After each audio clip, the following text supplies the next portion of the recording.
Hey guys, tonight we venture into a cold and curious corner of Viking life, one you've probably never been warned about. You're standing in a wind-chilled Norse village, where the air smells of pine smoke, fish brine and old wool. There's shouting in the distance, someone's just hurled an insult across the goat pen and you realise, oh no, that might actually be flirting. You've landed in the middle of Viking courtship rituals and let's just say, it's not exactly candlelight and poetry. You're bundled in borrowed furs, your nose already numb from the sea wind, and yet even that's not enough to prepare you for how bizarre Viking romance can get. So, before you get comfortable, take a moment to like the video and subscribe, but only if you genuinely enjoy what I do here. And hey, why not drop your location and local time in the comments? I love seeing where and when you're listening from. Now dim the lights, maybe turn on a fan for that soft background hum, and let's ease into tonight's journey together. You're invited to a gathering outside the longhouse. A young man is preparing to approach a potential bride, and the village has gathered as if it's a midsummer feast. You expect poetry, maybe some blushing. Instead, he lifts his tunic to reveal a scarred knee, yells something about surviving a bear trap, and compares her eyes to ice that hasn't yet cracked. Charming. Turns out, in Viking culture, impressing a mate wasn't about roses or dinner dates. It was about showing strength, cleverness, and your ability to survive things that would normally kill a lesser man. Some scholars debate whether these public spectacles were formalised rituals or more impromptu performances, but one thing's clear, drama was part of the deal. In fact, you soon notice that insults are weirdly affectionate. This wasn't just name-calling, it was a strange kind of poetic contest called flighting, where two people would exchange creative verbal jabs. If you could verbally body slam someone while still sounding clever, you were basically a Norse Romeo. You see a girl roll her eyes after being compared to a particularly majestic walrus, which might be the closest thing to "you're beautiful" he could muster. She scoffs but doesn't walk away. You start to suspect she might actually be flattered. The whole scene feels like middle school lunchroom chaos mixed with a tribal test of verbal combat. Nearby, an older woman clutches a spindle and mumbles to her granddaughter, "If he can't build a roof or win a word duel, he's not worth your ale." Apparently the bar was set somewhere between bard and blacksmith. And yes, physical feats were part of it too. You catch sight of another suitor stacking logs one-handed while maintaining suspicious eye contact with a woman holding a ladle. There's an axe buried in a tree nearby, apparently the result of a previous suitor's attempt at impressing her. The axe is still quivering. But not everything about Viking courtship was loud and theatrical. There were quieter gestures too. A small brooch exchanged discreetly, a handmade comb left on a doorstep, or a rune etched into a drinking horn. These were the subtler ways feelings were expressed, provided your goat hadn't already chewed through the token by morning. Experts still debate whether these rituals were universally practiced or varied wildly across regions. Some records from Iceland suggest more civil proposals, while accounts from Denmark and Sweden hint at bolder, even borderline aggressive traditions. The jury's out on whether Viking women truly enjoyed these dramatic displays or simply tolerated them while rolling their eyes under their linen caps. You try to imagine yourself navigating this landscape, standing in the snow, cheeks red not from blush but from windburn, trying to flirt by recounting the time you wrestled an elk and lived to tell the tale. And somehow you're expected to do this while your entire extended family watches from behind the meat-drying racks. One light-hearted moment catches your attention. A young man, clearly nervous, offers a clumsily carved wooden chicken to a girl who smiles and whispers something in return. She doesn't accept it, but she doesn't reject it either. It's unclear whether that's a maybe or just the Norse version of "let me think about it for 6 to 8 winters." And so, your first evening in this Viking village ends not with kisses or candlelight, but with hoarse voices, goat smells, and someone limping from a failed log-lifting attempt. There's something raw and absurdly honest about it all. A mating dance of axes and awkwardness, and honestly, you probably wouldn't survive a single flirtation here. Morning mist hangs low over the village like a woolen cloak wrung from last night's dreams. You stir beneath your bearskin blanket, blinking at the smoke trail rising from a nearby longhouse. Somewhere out there, wedding negotiations are underway, not between lovers, but between clan elders, battle-scarred uncles and livestock specialists. You shuffle toward the gathering, where 3 men stand around a table made of thick pine, voices low but firm. On the table, a wooden box filled with silver arm rings, a pile of smoked eels, and wait, is that a goat wearing a garland? you've stumbled into the heart of Viking matchmaking, where falling in love is the least relevant part of getting married. In Viking society, marriage was less about personal chemistry and more about alliances. Families negotiated unions to secure land, trade routes, and long-term peace. Think less Notebook, more Game of Thrones meets agricultural bookkeeping. The bride and groom, not always present, not always thrilled, and definitely not the loudest voices in the room. The groom's uncle speaks on his behalf. He boasts not of love, but of yields. Bjorn's barley field has tripled since last frost. The bride's kin counter by listing the girl's virtues: strong teeth, good weaving, never once dropped a cauldron. You glance at her across the room. She's quietly sharpening a knife and seems, impressively, both bored and dangerous. One man gestures at the garlanded goat, muttering something about fertility omens. Another rattles off cow counts and inheritance logistics. You blink again. This is basically a spreadsheet, just with more beard oil and fewer vowels. And then comes the real business, the munda, or bride price. This wasn't a purchase per se, but a sign of serious intention. The man marrying into the bride's family had to offer something valuable. Not just silver or animals, but sometimes land, or the promise of military support. It was a way of proving he could support her, or at least not embarrass her family at the next harvest feast. What makes things even messier? Matchmakers. Yes, actual designated go-betweens who travelled between households, delivering offers, counter-offers, and thinly veiled insults about people's sheep. These intermediaries could be chieftains, friends, or even professional negotiators. Some scholars remain divided on how formalised their role was, but everyone agrees matchmaking was delicate and occasionally volatile. One particularly awkward moment. An old man with a walrus moustache unrolls a marriage contract carved into a plank of birch. As he reads it aloud, the bride's brother starts laughing uncontrollably at a line involving full claim to 2/3 of fjord access. Negotiations halt. You're not sure if someone's about to get married or stabbed. Interestingly, Viking women weren't entirely powerless in this process. While the final word often rested with the male relatives, women could voice discontent. In some regions, their opinion carried weight, especially if the woman was widowed, wealthy, or had a reputation for throwing axes better than her brothers. And speaking of reputation, one misstep in these talks could lead to years of resentment. There's a famous saga where an insult during marriage talk spirals into a generations-long blood feud involving arson, exile, and one particularly tragic goat. You begin to understand why everyone is so tense. Then something strange happens. The bride enters the room. She walks straight to the table, examines the offering of silver and eels, and says calmly, "The goat stays. The eel goes." No one argues. You realise she might not have led the discussion, but she absolutely owns the ending. The final agreement is sealed with handshakes, spit on the palm, and a horn of mead passed between parties. The goat bleats once, possibly in protest, possibly in blessing. Before the gathering disperses, someone nudges you with a grin and whispers, "Next time it's your turn, eh?" You snort softly, brushing a stray goose feather from your tunic. You handle all this with a straight face? In the background, a young girl giggles behind a cart full of onions, and you wonder if she's already being considered for a future negotiation. And now that we're getting into the thick of things, whisper 1 in the comments below if this tale charms your heart, or 2 if it sends shivers down your spine. Because honestly, you're only 2 scenes into this love story, and already you're more emotionally invested in that goat than you expected. The next day, as gulls scream overhead, and the village wakes to the smell of boiled turnips and wood smoke, you find yourself trailing a cluster of men down a muddy path. They're carrying baskets of smoked fish, bundles of dyed wool, and, yes, again, a goat. It's bride price day, and if that doesn't make you nervous, it should.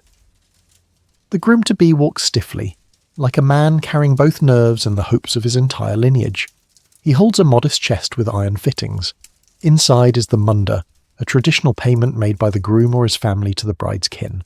Not a dowry, exactly, and not a bribe either, though it often felt uncomfortably close to both. You arrive at the bride's homestead just as her father steps out, chewing something bitter and green. He eyes the chest, the goat, and the awkward young man, and grunts. This is the Norse version of good morning. The 2 men don't shake hands. Instead, they nod, then turn toward the pig pen to start talking shop. So what's actually in the Munda chest? Silver arm rings, yes. A small belt buckle inlaid with amber. One exquisitely carved comb made of walrus tusk. Some sea glass. And, a nice touch, a hand-dyed cloak of red and brown wool. It's less of a treasure hoard and more of a resume. The father inspects each item with exaggerated slowness. He turns the buckle in his hand like it might be poisoned, then grunts again. Maybe that's a good sign. Or maybe it means, go home. Honestly, Viking nonverbal communication deserves its own saga. Here's the twist. The Munda isn't just a material offering, it's also a message. I can provide. I mean business. And, perhaps, please don't kill me with that axe I saw you holding at breakfast. Scholars still debate whether the Munda was more symbolic or transactional, but evidence suggests it had serious social weight. Refusing one wasn't just rejecting a suitor, it was risking offence, insult, and even clan-wide tension.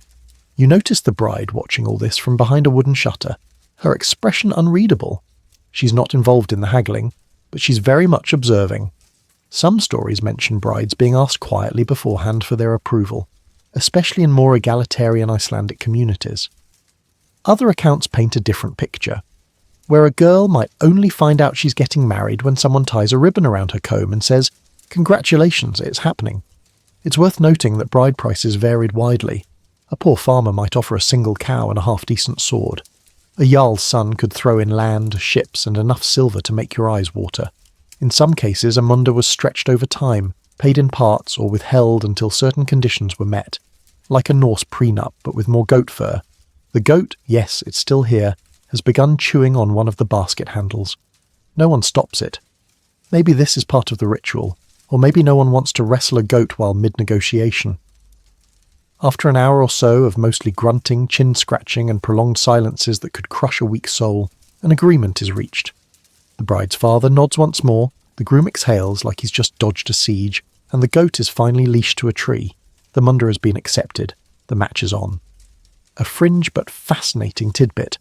In some sagas, rejected bride prices led to revenge raids. One particularly spicy account tells of a groom whose Munda was declined, so he simply kidnapped the bride and the goat and sailed off. She later threw him overboard during a storm. Folktales call it romantic. You'd call it therapy-worthy. Back in the village, the news spreads quickly. The match is settled, someone says while slicing onions. They accepted the goat, another adds, knowingly. The bride appears briefly by the fire pit that evening, her face lit by flickering flames. She doesn't smile exactly, but she does run her fingers over the edge of the carved comb from the Munda chest. It's a quiet gesture, but in this world it speaks volumes. You sigh, because while you might survive a Viking feast and maybe even the matchmaking process, there's no way you'd survive the pressure of trying to impress your future in-laws with a goat and a handful of sea glass. By the time the wedding feast rolls around, the village is in full throttle celebration mode, if your definition of celebration includes fermented fish, lukewarm beer, and someone playing a jaw harp with unsettling intensity. You shuffle toward the longhouse, guided by torchlight and the sour sweet scent of something that smells like a dead seal marinated in vinegar.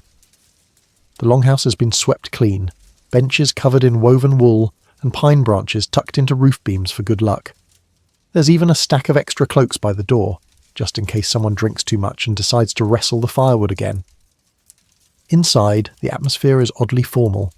Guests sit in clan-based groups, and the bride and groom are seated at the high table like nervous diplomats.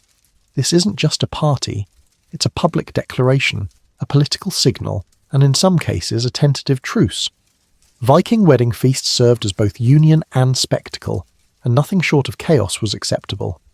You squeeze onto a bench between a blacksmith and a woman who smells strongly of sheep tallow. They nod politely and hand you a cup of öl, a grainy, home-brewed beer that tastes like warm barley stew with the faintest hint of axe handle. It's rude to refuse, so you sip and smile through the bitterness. On the far end of the hall, a serving girl brings out the first dish, hakal. That's fermented Greenland shark buried for weeks, then hung to dry until it smells like a mix of ammonia and regret. Everyone claps. You hesitate. The blacksmith elbows you and says, "It gets better after the fourth bite." You don't believe him. Feasts lasted hours, sometimes days, and were filled with speeches, toasts, song, and dramatic reenactments of famous sagas. Tonight's performance includes a retelling of a tale involving a marriage, 3 curses, and a sword stuck in a cabbage. You're not entirely sure what it means, but the man next to you cries softly into his mead. The bride and groom sit mostly silent, occasionally raising a drinking horn or nodding at the elders. This is their moment, but they're also oddly passive. That's because the feast isn't really for them. It's for everyone else, to witness, to approve, to gossip. Still, subtle signs reveal the newlyweds' emotions. When their hands brush during a toast, the groom goes red. When a child drops a wooden bowl and it rolls to the bride's feet, she hands it back with a calm half-smile that suggests she'll survive this marriage just fine. As plates of stewed lamb, dried fish, barley flatbread, and pickled root vegetables circulate, conversations loosen. Someone sings an off-key love ballad involving a sea monster. Someone else stands to toast the goat who sealed the deal. The groom looks embarrassed. The goat, now tethered outside, sneezes. Scholars still debate how accurate saga descriptions of wedding feasts truly are. Some think they're exaggerated, others argue they underplay the chaos. But one thing's clear: food, drink, and public spectacle were essential parts of the Viking marital journey. Quirky detail time. There's a custom where a couple is symbolically chased from the longhouse by their peers, sometimes pelted with soft cheese or moss to represent fertility. This doesn't happen tonight. Maybe the cheese ran out, or maybe it's not that kind of crowd. You notice too the conspicuous presence of the bestla, an elder woman tasked with overseeing bridal modesty, ensuring the bride doesn't drink too much or sneak out before the official blessing. She's got the watchful eyes of a hawk and the patience of a cat near a mousehole. And at one quieter point in the night, the bride's mother slips a linen-wrapped bundle into her daughter's lap. You catch a glimpse of its contents: dried herbs, a carved charm, and what looks like a tiny iron bell. Not a gift exactly, more of a spell. For luck, or protection, or both. A few guests drift outside to relieve themselves in the snow, and one slips on a chicken. There's laughter, mead spills, and a burp that might have set off an omen, depending on how you interpret thunder in folklore. It's everything a Viking wedding should be: hearty, messy, alive. And before you drift too far into your barley-induced haze, tap 3 in the comments below if this story makes you smile, or 4 if it leaves you chilled. Because truly nothing says eternal love quite like shark meat and a drunken uncle weeping into a turnip. The feast has ended. The fire is low. A few guests still linger, gently snoring into their cloaks or humming half-forgotten verses of raunchy wedding songs. But for the bride and groom, the night isn't over, it's only just begun. You follow at a respectful distance as they're led to a smaller outbuilding behind the longhouse. No crowd this time, just a torch, a fur-lined bench, and the calm presence of the bestla, the elder woman who serves as a sort of chaperone/supervisor/ritual referee. She carries a solemn expression, a small pouch of herbs, and the kind of authority that could probably stop a bear mid-charge. And then, just before they enter, comes the part that catches you off guard. The groom draws a sword from a cloth-wrapped bundle and lays it carefully on the bed between them. No one reacts. No one gasps. It's tradition. This isn't about aggression. It's symbolic. The sword represents trust, honour, and restraint. It's a physical barrier placed between husband and wife to acknowledge the seriousness of the vows, the sanctity of their union, and perhaps to provide a literal pause for reflection. Scholars remain divided on whether this tradition was practiced widely or reserved for specific clans, but it's mentioned enough in saga literature to suggest it had some cultural weight. You watch from the doorway as the couple enters the small chamber, the sword gleaming faintly under flickering torchlight. It lies between them like a silent promise. We begin with respect, not impulse. The room is quiet. There's no audience now, no chorus of mead-soaked relatives. Just the two of them, breathing softly, wrapped in cloaks that still carry the smell of the feast. She removes her headdress. He fumbles with the ties on his woolen tunic. You think you hear a nervous laugh. Or maybe it's the wind. Contrary to modern assumptions, Viking marriages didn't necessarily begin with passion. The first night could be reserved, awkward, even wordless. Sometimes the couple would simply sleep side by side with the sword untouched. Other times, conversation unfolded slowly, stories told in whispers, dreams shared beneath bare pelts, as the fire cracked like distant hooves. There were rituals too, the sprinkling of mead on the threshold, a blessing whispered over the hearthstone. Occasionally a bit of ash was smeared onto their foreheads to ward off jealousy and bad luck. You doubt either of them fully understands what half of it means, but they go through the motions with quiet dignity. And the sword, oh, the sword, it remains. Some tales suggest that after the first night the sword was kept under the bed as a kind of marital guardian. Others say it was returned to the groom's father, symbolising the passage from boyhood to husbandhood. Still others claim the sword itself was considered wedded, bound to the family line, never to be sold or broken. A quirky note. In a few Icelandic folk stories, the sword supposedly hummed if the bride was pure of heart. You strain your ears, nothing hums, just the crackle of peat and the distant creak of the rafters. You step back from the doorway, giving them privacy, but not before you catch one last detail. The bride reaches across the sword, not to touch him, but to gently pull the blanket over his shoulder. A small gesture, a quiet kindness.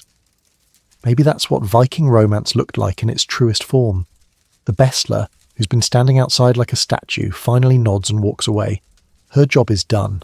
And as you return to your own sleeping spot, somewhere between a broken barrel and a sack of turnips, you reflect on how bizarrely tender it all was. Sword and all. Because let's be honest, if your first night with someone involved freezing temperatures, an audience of goats, and a blade lying between you like a third wheel, you probably wouldn't last long in the Viking dating scene. Morning comes not with sunlight but with frost creeping through the wall planks and the dull thud of someone chopping kindling outside. You groan, still wrapped in furs, and slowly sit up, only to hear muffled voices and the soft bleating of a goat that somehow survived another Viking celebration. You think the wedding festivities are over. Not quite.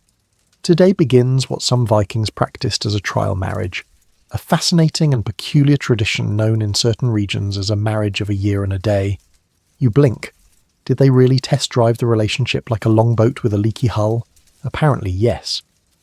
The newlyweds, still smelling faintly of smoke and sour mead, are not yet permanently bound in the eyes of the community. Instead, they enter what you might call a probationary period. It sounds surprisingly modern, like a medieval version of a trial subscription. Only instead of a cancel button, there's social shame, livestock disputes, and possibly axe duels. This arrangement gave both parties, and their families, a way to feel out the situation. Could they live together without feuds? Was the bride treated well? Would the couple produce heirs, or at least not burn down the longhouse while arguing about firewood? It wasn't a loophole. It was a kind of community-sanctioned buffer. Scholars still debate how widespread this custom really was. Some sagas mention it in passing, particularly in Iceland and parts of Norway, but archaeological records are inconclusive. What's clear is that the idea of flexibility in early Viking marriage existed in some form, whether through verbal contracts, staggered dowries, or negotiated separation clauses. You sneak a peek at the couple as they begin their day. They're awkwardly side by side, scooping slush from the well, bumping elbows as they pass each other by the smoke hole. There's no fiery passion, no grand proclamations, just quiet coordination and a few muttered phrases about soggy boots. Romantic? Maybe not. Functional? Absolutely. The bride's mother stops you near the animal pens. She nods toward the couple and says with a smirk, "If they can survive a year of winters in each other's habits, the rest is easy." Then she flicks goat droppings off her shoe and moves on. Viking wisdom, folks. Here's the fringe bit. If the year and a day marriage didn't work out, the couple could part ways with minimal fuss. The woman would take her belongings, sometimes including half the livestock, and return to her family. In some regions, she might even receive a small gifting fee for her time. Essentially, thanks for trying, no hard feelings. It wasn't scandalous. It wasn't shameful. It was pragmatic and refreshingly honest for a culture often painted as brutal and rigid. You start to realise that Viking marriage customs, while occasionally alarming, were also surprisingly nuanced. But this trial year wasn't without pressure. Everyone was watching. The neighbours, the in-laws, even the livestock seemed to judge you with silent mooing. There were expectations. Contribute to the household, share chores, Don't spark a feud by accidentally insulting someone's cousin. You know, the usual. One poor soul in the village whispers about a man who failed his trial marriage after he forgot his wife's name during a feast toast. She returned his axe, packed her weaving tools and left before sunrise. The story is told with a mix of pity and admiration. She didn't waste time, someone chuckles. No, she did not. You're beginning to see that Viking relationships were built on more than just feasts and flattery. They required endurance, adaptability, and a very specific kind of humour. The kind that lets you laugh when your spouse accidentally sets fire to the bread stash. As the newlyweds tend the firewood pile, her chopping while he stacks, you overhear him mutter something about her being stronger than the ox. She raises an eyebrow. He fumbles a compliment. She smirks. You decide it's going well. But be honest, could you really live under that pressure? A full year in a smoky, drafty longhouse, with half the village gossiping every time you overcooked the barley? Probably not, especially if you had to share the bed with a ceremonial sword and an onion-scented fur cloak. So, no, you probably wouldn't survive a Viking trial marriage. Not unless they added a 24-hour helpline, some emotional support goats, and a solid return policy. It's midday now, and the wind carries the tang of salt from the sea and the distant whiff of something baking, or burning. You follow a narrow path toward the edge of the village where women gather in a semicircle, weaving, gossiping, and occasionally glaring at their husbands from afar. You expect to find subservience here, quiet nods, downcast eyes. Instead, what you find is authority. Viking women had more power than you were prepared for, and frankly, it's intimidating. The bride from last night's feast is already running her new household with the precision of a war camp. She assigns chores with clipped efficiency, corrects her younger brother-in-law's fish-gutting technique, and reminds her new husband to restack the firewood the right way this time. He obeys without question. You realise she's not just surviving marriage, she's commanding it. Unlike many medieval societies, Viking culture afforded women surprising rights and agency. A woman could own land, inherit property, and manage her own dowry. If her husband died, or embarrassed the family, she could maintain control of the household, including its animals, labourers, and income. And here's the kicker: Viking women could also initiate divorce. Yes, you heard that right. If the marriage soured, a woman could march outside, declare witnesses, and toss her husband's belongings out the front door, preferably including his sword and cloak, which symbolised his role in the home. If she threw out the keys to the food store, well, that was final. Scholars remain divided on just how often this happened. Some argue that the legal texts describing these rights were more aspirational than practical. Others point to saga evidence and rune inscriptions as proof that Norse women took these rights seriously, and exercised them when necessary. You wander past a loom where one woman is weaving a complicated wool pattern while discussing a land dispute involving her brother's ex-wife and an ox. The conversation is sharp, strategic, and entirely dominated by the women. You start to suspect they could form a war council by dinner time if they felt like it. Quirky aside, there are records of women using their wedding dowries to fund sea voyages, lawsuits, or even settle vendettas. One Icelandic woman famously bought a ship after divorcing her husband for excessive snoring. That's not a joke. It's in the Laxdæla saga, and if it's not entirely factual, it's certainly believable. Back at the longhouse, you catch the bride inspecting a ledger of sorts. A tally carved into a flat piece of wood, tracking goods traded, meals cooked, debts owed. This isn't quaint, it's accounting. She's balancing the books while wearing a wool apron and shooing chickens from the doorway. The more you watch, the clearer it becomes.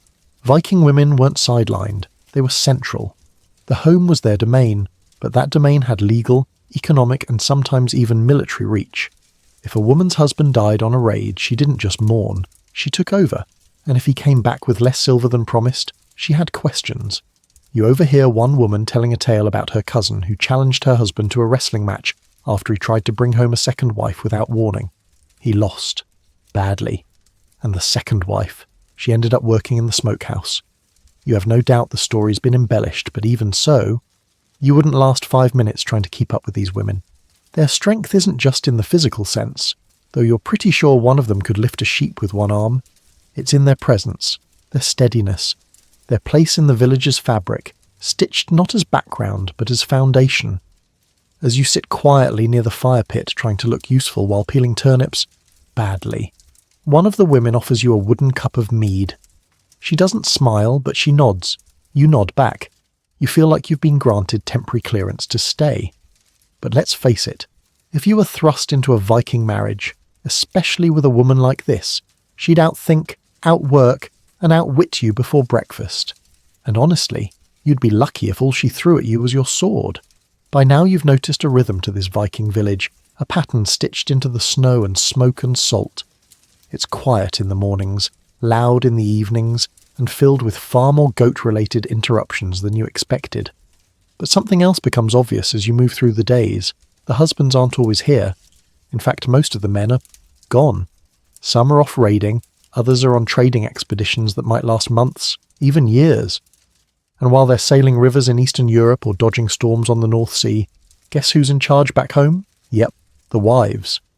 You walk through the settlement with this new understanding, watching the women manage everything, repairing fences, rationing winter food stores, settling neighbourly disputes with a glance that could freeze molten iron. It's not just impressive, it's staggering. And so begins your education in one of the most misunderstood aspects of Viking marriage, the absolute command women held over the homestead while their husbands were away. These weren't passive housewives, they were estate managers, business owners, diplomats, and crisis responders, all while wrangling sheep and avoiding early frostbite. You step into the longhouse and see the bride from a few nights ago standing over a clay ledger, checking the smoked fish tally against a pile of newly salted cod. She calls out to a young farmhand who immediately corrects his basket count. You suspect she could run a trading guild if given half a ship and some parchment.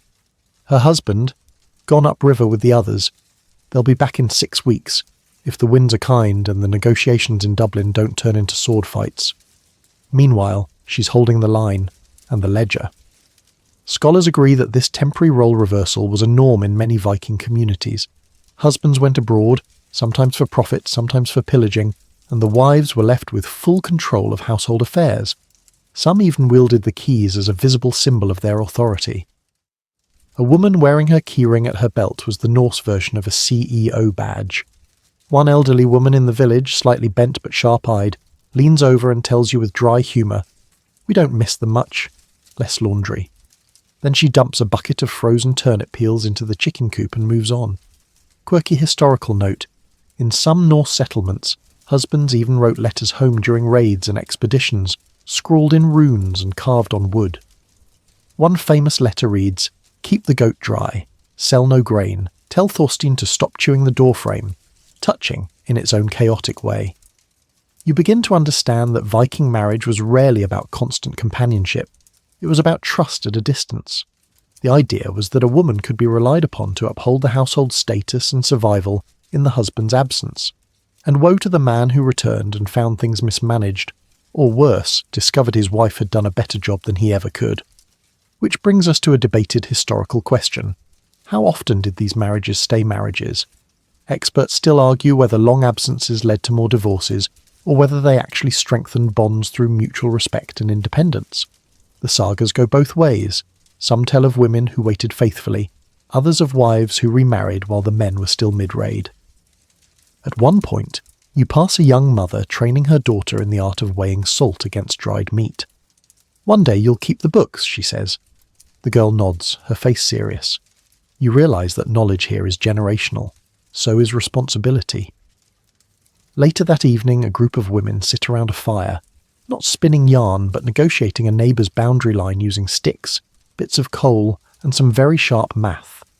One of them mutters, "Next time he wants to move a fence, he can build it underwater." Laughter follows. It's half joke, half policy. Could you thrive in a world like this? You, with your soft boots and modern assumptions? Probably not. The moment someone handed you a keyring, a goat count, and a broken loom, you'd collapse in a heap of linen and panic. Because here, marriage isn't just partnership, it's stewardship. And the women? They're not just holding the fort. They're running the kingdom.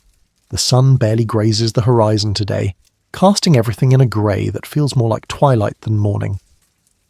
You sit on a cold stone near the pigsty, wrapping your cloak tighter as the village begins to stir. There's a hum in the air, low, awkward, and strangely conspiratorial. Something's being whispered behind every smoke hole and wood pile. You follow the murmurs to a cluster of young women beside the drying racks. They're talking about a man with a wandering eye, or maybe just a wandering set of bed linens. Because today's lesson is this. Monogamy was more of a hopeful suggestion than a strict rule. In Viking marriage, fidelity was flexible. Technically, yes, a marriage was expected to be exclusive, publicly, formally, but privately. The lines were often blurry. You quickly learn that concubines, handmaidens, and lovers were not exactly uncommon, and that these arrangements came with complications that could rival any modern soap opera. The term frilla, a word used for a concubine or mistress, pops up more often than you'd expect in the sagas. A man could have a wife and a frilla under the same roof, though whether that situation was peaceful or bloody depended heavily on how tactful or stupid he was. One saga describes a man who split his time between his wife and mistress by living exactly halfway between their homes. Romantic? Number logistically brilliant? Maybe. You peek inside a longhouse and spot a handmaid humming as she stirs a pot. The bride, now several days into her marriage, nods as she passes. There's tension there. Not anger, not quite. Just an understanding. Maybe the handmaid used to be more than a cook. Maybe she still is. No one says it. No one needs to. Scholars remain divided on whether these open arrangements were formalised or just quietly tolerated. Some legal codes mention penalties for infidelity, but usually when it involved public shame or inheritance disputes. Emotional betrayal wasn't as legally scandalous as failing to account for who got which sheep when someone died, and women weren't always passive in these arrangements. Some wives tolerated mistresses as long as their household position remained secure. Others didn't. There are stories of jealous wives challenging rivals to wrestling matches, or sneaking dried fish into their bedrolls as subtle revenge. One tale involves a woman replacing a mistress's ceremonial comb with a carved block of whale blubber. Unclear if the message landed, but it definitely smelled. What's especially odd is how socially layered these relationships were. A frilla might bear children, but those children wouldn't always inherit the same as the legal wife's, unless the wife was barren, or unless the husband changed the will, or unless someone killed the other in a turnip-related rage. You get the idea, messy, and sometimes a man would elevate his mistress to wife status. A wedding, a bride price, the whole ordeal. But this could spark serious drama, especially if the previous wife wasn't quite done yet. One saga features a roof duel between two women claiming the same man. The winner? The one who hit the other with a ladle hard enough to knock her into the fire pit. Viking women did not play around. A quirky aside, some Viking men wrote love poems to their frilla using runes hidden on everyday objects. One spoon discovered near Bergen had an inscription that read, "To the one who stirs my soul, and this soup, awe." Back in the village, someone calls out that 2 sheep have escaped. The bride sends her younger brother to fetch them. Meanwhile, her husband is spotted laughing with the handmaid over a basket of turnips. You brace for impact. But instead, the bride simply walks over, grabs a second basket and starts sorting them herself. She doesn't speak, doesn't glare, but the atmosphere shifts, just enough. Could you navigate a marriage where fidelity was part tradition, part negotiation, and part battlefield? Where love triangles were solved with axes or passive-aggressive cheese offerings? Probably not. You'd be crying into your mead by sundown, jealous of the goat who doesn't have to worry about inheritance rights or sleeping arrangements. You wake to shouting, sharp, indignant, and very, very public. 2 neighbours are already gathered outside the longhouse, mugs in hand, enjoying the spectacle as casually as one might watch ducks fight over breadcrumbs. You pull on your boots, still damp from yesterday's snowstorm, and stumble outside just in time to witness one of the more surprising Viking divorce rituals. The bride, the same sharp-eyed, sea-willed woman you've been observing for days, stands at the threshold of her home. In one hand, she clutches a ring of iron keys. In the other, her husband's fur cloak. With a motion as deliberate as its final, she hurls both items into the snow. Everyone gasps. A few cheer. One elderly woman nods solemnly and mumbles, "Well, that's that." In Viking society, a woman had the right to divorce her husband, and she could do so without grovelling before a court or shaving her head in shame.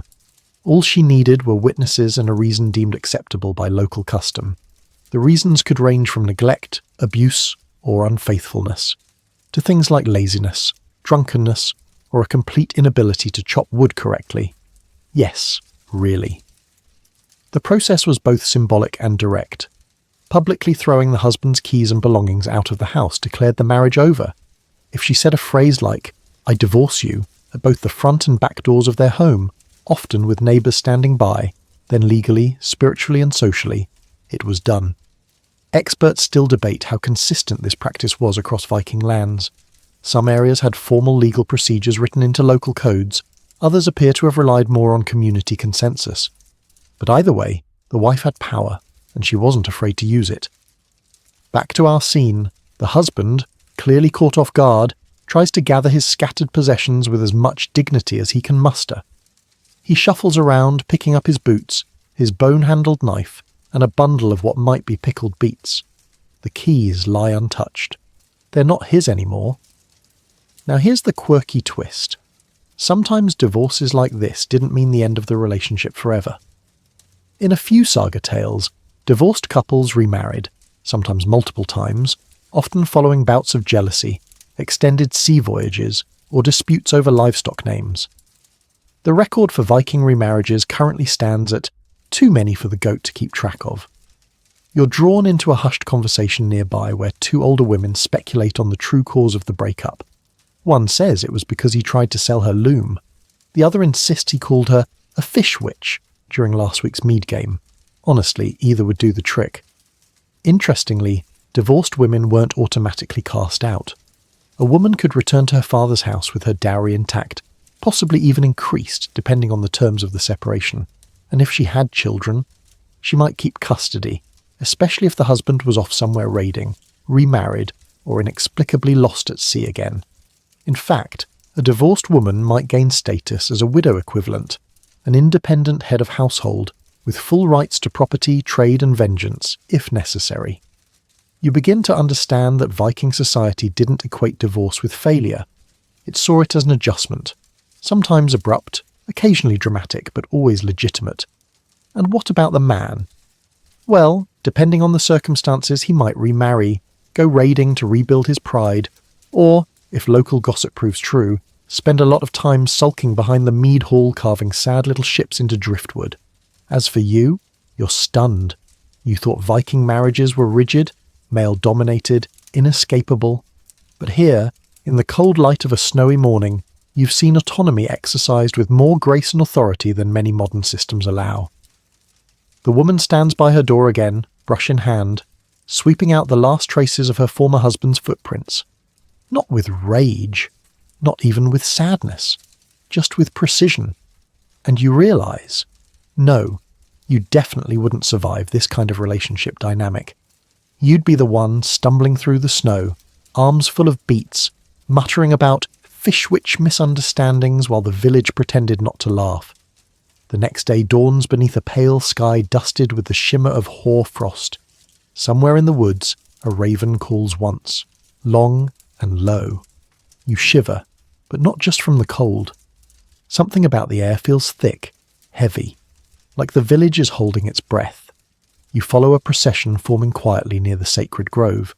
At its centre, the young couple, now reconciled. Yes, the very same pair who starred in yesterday's dramatic key-tossing affair. Apparently after a long, tear-filled conversation and a goat-related apology, they've decided to try again. But not without divine approval. Today you're witnessing the oldest and most mysterious layer of Viking marriage, its rituals, its symbols, and the strange blend of superstition and solemnity that bound two people together in the eyes of gods and kin alike. The villagers gather around a raised platform of stones. Torches burn with resin-soaked flames casting a reddish glow against the snow. Overseeing the ritual is the Gothy, the local priest-chieftain hybrid, wearing a fox fur cloak and an expression that suggests he once stared down a bear and won. The couple steps forward, hand in hand, and bows before a crude wooden idol of Freya, the goddess of love, fertility, and occasionally unpredictable vengeance. The Gothy chants something in Old Norse, half mumbled, half sung. It sounds like a threat wrapped in poetry. Then comes the goat.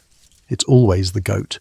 Today's goat has been painted with ochre dots and is chewing solemnly on a piece of dried birch bark. You're not sure it knows what's coming, but the villagers certainly do. With quiet reverence, the the Gothi raises a bronze blade and sacrifices the goat, catching its blood in a shallow stone bowl. You flinch. Everyone else nods respectfully. This is part of the tradition. Blood to bless the union, to bind it in spirit and soil. Scholars remain divided on whether these blood rites were purely symbolic or whether they genuinely believed divine favour could be secured by spilling animal lifeblood. The truth may lie somewhere between awe and habit. The blood is mixed with barley and ash, then smeared on the couple's foreheads in the shape of a spiral. One old woman hums a tune that sounds eerily like a lullaby sung backwards. The bride accepts it all without flinching. The groom, slightly paler now but still upright. Another layer to this, the dream watchers. Yes, dream watchers. After a betrothal was agreed upon, many families consulted seers or wise women to interpret dreams leading up to the ceremony.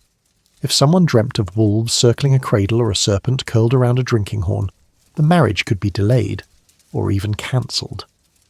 The bride's aunt insists she dreamt of 2 deer eating from the same bush last night. It means harmony, she declares, or indigestion. A few guests mutter about omens, a raven on the roof this morning, a fire that wouldn't catch the first 3 times. You get the sense that Viking marriages were sealed by more than just meat and mead. They were woven into the invisible threads of fate, where every animal's sneeze or thunderclap might be a sign. And let's not forget the bridal bed blessing. Inside the longhouse, the Bestler once again prepares the couple's chamber. She sprinkles crushed juniper across the threshold, lays a small iron knife under the bed to ward off spirits, and places a lump of salt in the farthest corner to absorb misfortune. A carved wooden fertility token, shaped suspiciously like a turnip with legs, is set gently on the headboard.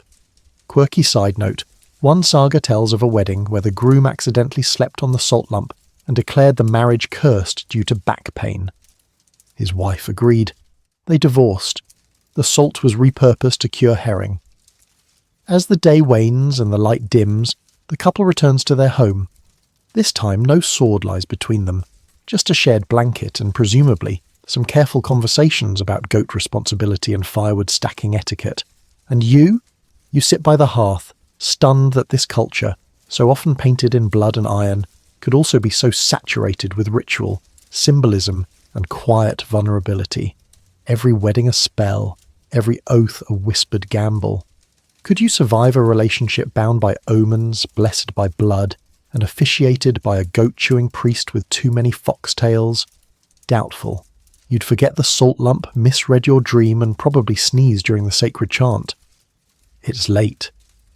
The moon hangs heavy and yellow above the treetops, like a forgotten wheel of cheese dangling from the heavens. The village has gone quiet, save for the distant clink of someone restacking firewood far too loudly for this hour. But you're not heading to sleep. Not yet. Tonight, you're attending a wedding. A very peculiar kind of wedding. One where the groom is alive, the bride is not. You're not mishearing. This is a ghost wedding.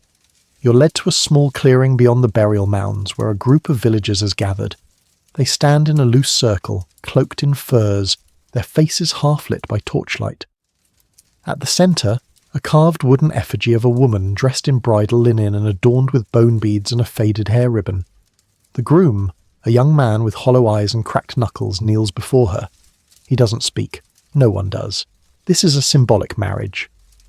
The bride, who died weeks ago in a tragic accident involving a frozen river and a runaway ox, had been promised to him. The match had been arranged, the Munda paid, and in the eyes of the village the promise still stood, so tonight they fulfill it. Viking ghost marriages weren't common, but they weren't entirely unheard of either. In some cases the dead were married posthumously to preserve social ties, land agreements, or spiritual harmony. It sounds morbid to modern ears, but in a society that saw death and life as neighbours, sometimes roommates, it made a strange kind of sense. Scholars remain divided on whether these ceremonies held legal standing or were purely symbolic acts of closure. Some believe they served to appease restless spirits, particularly if a young woman died before marriage. Others think the ceremonies were more transactional, preserving inheritance chains or maintaining alliances between clans. Tonight's ceremony feels intimate, quiet, almost eerie in its reverence. A small piece of bread and a cup of mead are placed beside the effigy. A chant begins, low and humming, more vibration than melody. A woman sprinkles ash in a spiral pattern on the ground. Someone murmurs a poem that sounds older than the trees, and then comes the final gesture. The groom lifts a hand-carved ring, places it on the statue's finger, and presses his forehead to her wooden hand. No one claps, no one cries. But there is a stillness, a weight, as if the village itself sighs. The wind shifts. Somewhere nearby, an owl screeches once, then falls silent. Quirky footnote. There's a tale from eastern Norway of a ghost bride who returned every full moon to visit her husband until he remarried, at which point she appeared one last time and left a perfectly folded linen tunic by the hearth. Polite for a ghost. In this case, the marriage ends with a burial. The effigy is placed beside the bride's real grave, and the items, bread, mead, ring, are lowered into the earth. As the soil falls back into place, you can't help but feel a shiver crawl up your spine. Not from fear, from the weight of it all. This wasn't just about the dead, it was about the living. The groom will never marry again. That's understood. He'll live alone in a small house at the edge of the forest, tending his goats, occasionally trading salted fish in town. He won't be shunned. But no one will try to match him again either. And if you think this is a one-off event, think again. Another villager whispers about a similar ceremony held years ago, except it was the bride who lived and the groom who had fallen in battle. She buried her comb and keyring beside his body, declared herself married, and never took another man. Could you handle this kind of vow? One that persists beyond breath, sealed not with kisses, but with ashen silence? Probably not. You'd forget the chant, trip over the spiral, and awkwardly ask, "Do I bring a gift, or—" But here it matters. Because love, to them, wasn't only for the living. It was a thread woven through all realms, and even in death the promise stood. You've barely had time to recover from the haunting stillness of the ghost wedding before the village offers you another twist in the Viking saga of matrimony, one that smells less like fate and more like revenge. Today, you're invited to what was supposed to be a joyous union between two well-established families. Instead, you get front-row seats to an unfolding disaster. It begins with a feast, always the feast. Guests arrive bearing gifts, buckets of pickled fish, hand-woven belts, and one slightly confused pig. The groom's brothers laugh loudly over mugs of mead, while the bride's father checks the goat count near the edge of the paddock. Everything seems fine, until a boy, maybe 10, rushes in from the path, breathless, shouting something about a brother from the north. Heads turn, ale freezes mid-pour. The bride's uncle stands up, slowly. You, still chewing a smoked radish, feel the shift. The air crackles with the kind of tension usually reserved for shipboard mutiny or misplaced wedding gifts. Turns out this wedding has history, not romantic history, blood history. Years ago, the groom's cousin killed the bride's cousin during a drunken dispute over, wait for it, a stolen soapstone pot. The pot itself was returned. The grudge? Not so much. And now that history has walked back into the village wearing a wolfskin cloak and a face full of scars, what you're witnessing isn't just family drama. It's a feud, the kind the sagas immortalized. A long, thorny web of debts, grudges, honor wounds, and occasionally cattle theft. Viking marriage was meant to settle these things, an alliance of clans, a bridge over bad blood. But if the bridge wasn't strong, the feud boiled right back to the surface. Scholars still debate whether marriages were primarily diplomatic tools or deeply personal decisions, but in cases like this, diplomacy often took centre stage. The idea was simple: marry across a divide and the fighting stops, in theory. In practice, you just married your family into someone else's battle map. Someone kicks over a stool, someone else unsheathes a knife, but not fully, just enough for everyone to notice. The bride, to her credit, stands up and declares, "The past is buried. Today we plant anew." It's a beautiful line. It also does nothing.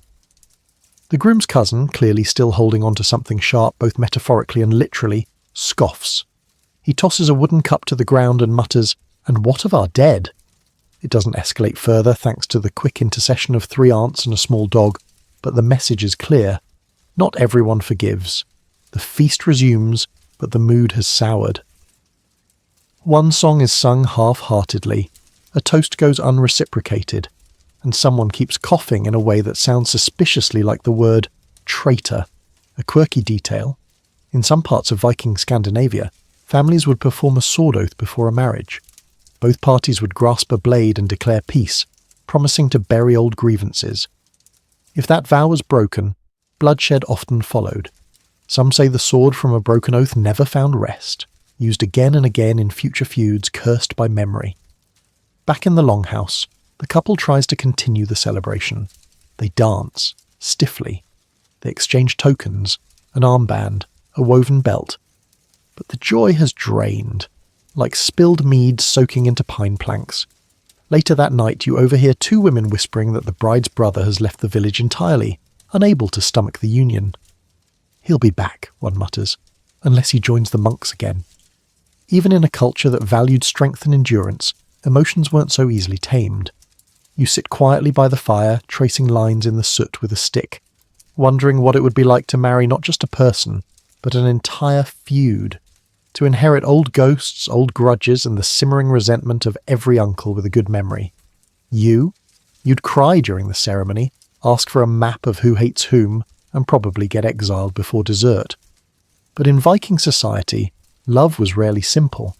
It had to weather not just storms and winters, but entire bloodlines of unresolved tension. And tonight, you see that clearly, a wedding designed to heal, and a feud that refuses to die. By now you've learned to expect the unexpected in Viking marriage customs. But even with all the ghost brides, feud feasts, and goat-scented diplomacy, you still aren't ready for what you witness next. A fertility ritual involving horns, honey, and some very pointed chanting around a sheep pen.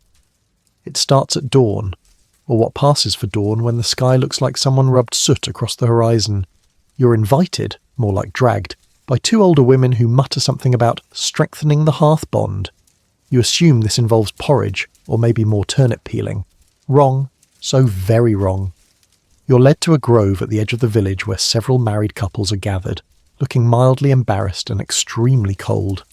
A circle of stones has been cleared of snow, and in its centre stands a tall wooden post carved with spirals and crude faces. You recognise one of the carvings. It's Freya, the fertility god. Or possibly a startled badger, it's hard to say. At the base of the post, a bowl of milk, a bundle of herbs, and a pair of hollowed-out goat horns tied together with red twine. And then the chanting begins. You're told this is a seasonal fertility rite, traditionally held after a wedding, or before planting season, meant to bless the union with strength, seed, and safety. It involves couples walking around the post 3 times, touching the carved symbols with their right hand, and pouring a splash of mead, or in one case buttermilk, into the soil. Then comes the awkward part. Each couple is handed the tied-together horns and asked to blow into life's passage, which sounds vaguely poetic until you realise they're actually expected to blow into the goat horn simultaneously, creating a sort of mournful duet of marital awkwardness. The bride you've been watching all this time, she does it without blinking. Her husband tries, sputters, and turns red as a boiled beet. Everyone claps politely. Scholars still debate how widespread or standardised these rituals were. Some claim fertility rites were tied to specific regions or farming communities. Others suggest they were deeply personal, often blending pagan symbolism with practical superstition. Either way, they left a mark, sometimes literally, as evidenced by the oddly phallic fertility runes carved into farmhouses and stone fences across Scandinavia. A few feet away, one couple is sprinkling ash and barley in a circle around their feet while reciting lines from a saga. You recognise a few words, something about the blessing of loins and seeded dreams. A goat sneezes. You try not to laugh. And it's not just public rituals. You hear hushed conversations about what happens privately, in the marriage bed, especially during the first weeks. Some couples leave offerings under the bed, bundles of wool, carved charms, even small coins, to invite prosperity. Others sleep with a small stone wrapped in linen, believing it absorbs negative energy. One old woman mutters that her third husband couldn't father children until she rubbed a trout skin on his feet and whispered an oath over a boiling onion. It worked, allegedly. The trout was never seen again. Back in the village, the bride carries a small pouch tied to her belt, filled with fertility herbs, a mix of angelica root, juniper, and something that smells suspiciously like stale beer. She doesn't flaunt it, but she also doesn't hide it. It's her insurance policy, her secret spellbook in linen form. There's also the matter of dreams. Dreams in the first weeks of marriage were believed to hold special meaning. If a woman dreamed of wolves running alongside her, it meant strong sons. If she dreamed of spilled mead, it warned of betrayal. If she dreamed of turnips, well, opinions varied. Some said it meant fertility, others just blamed the diet. Quirky tidbit. One surviving runestick from the 12th century includes a carved prayer to Freya, asking for a belly of blooming fire and fingers to twist fate's ribbon. It's equal parts beautiful and bizarre. As the ritual ends, the couple share honey cakes and small sips of warmed ale. It's quiet now, reverent. And in the centre of the clearing, the carved fertility post stands tall, draped with scraps of wool, bits of bread, and one slightly singed ribbon. You sit on a stump absorbing it all, the sincerity, the discomfort, the earthy poetry of it. And you admit, if only to yourself, you wouldn't survive this. Not the horn duet, not the troutfoot oath, certainly not the symbolic dream turnips. Because in Viking love, fertility wasn't just biology. It was myth, ritual, and the willingness to blow into a goat horn while the village watched. The air smells like wood smoke and wet wool again, but this time with a distinct undertone of cow.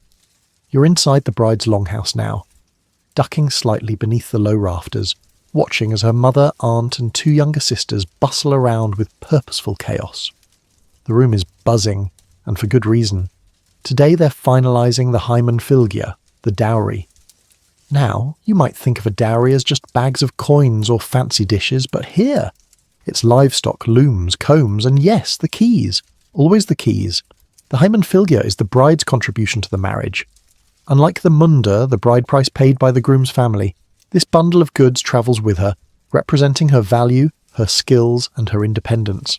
It's also her fallback if things go terribly wrong, and she needs to leave the marriage with her head and goat held high. She's kneeling beside a long bench now, laying out her possessions with care. First, a finely carved chest containing wool dyed in earthy reds and forest greens. Then, a woven belt studded with tiny bronze beads. Next comes a set of bone combs, polished smooth and wrapped in linen. You're told they've been in her family for 3 generations. And then, most important of all, the keyring. It dangles from a woven cord with 4 iron keys of varying sizes. These unlock the food store, the chest of valuables, the loom cupboard, and the locked box under the hearthstone. To be handed this set is to be handed authority. In Viking households, the woman was literally the keeper of the keys. Without her, the longhouse would starve. You overhear the bride's aunt whispering to her niece, "Don't hand them over too quickly. Let him earn the pantry." Quirky aside, it was common for Viking women to wear their keyrings prominently, not hidden beneath garments, but visible at the hip, clinking gently as they walked, a musical reminder to all that this house ran on her rhythm. Archaeologists often find keys in women's graves, sometimes still tied to their belt fittings. It's not just symbolism, it's legacy. You glance at the dowry pile again. There's more than just practical stuff. A pair of embroidered gloves, a sealed pouch with dried herbs, a small hand mirror made of polished bronze. Not exactly essential, but hers, and valuable in a different way. Scholars continue to debate how dowries were calculated. Some claim it was based on the wealth of the bride's family. Others argue it reflected the bride's social standing or reputation. Regardless, it had legal weight. If the marriage ended, the dowry was supposed to be returned intact, or, if not, compensated. Unless the wife was at fault, of course. And then things got messier. And here's where things get fascinating. In some cases, a clever bride could increase her dowry over time through personal trade, livestock breeding or craft work. It wasn't static. It was a foundation, a beginning. Viking women weren't just recipients of resources, they were investors, curators, even proto-entrepreneurs. You try to imagine someone handing you a stack of sheepskins, a comb set, and a jangling ring of keys, then saying, "There you go, build a future, no pressure." You'd probably drop the keys in the fire and lose a goat before lunchtime, but not her. She ties the keyring to her belt without ceremony and stands. The sisters begin packing the dowry chest, layering straw between the combs and cloth. Outside, someone yells about a runaway pig. No one flinches. It's just a Tuesday. As she steps out the door, the bride glances at you. Not a smile exactly, but a knowing expression. She knows the weight she carries. She knows what's hers. And you, fumbling with your boots, still mentally unpacking all the cultural context, know that you wouldn't last 2 hours managing that kind of pressure. Because in Viking marriage, the dowry wasn't a gift, it was a statement.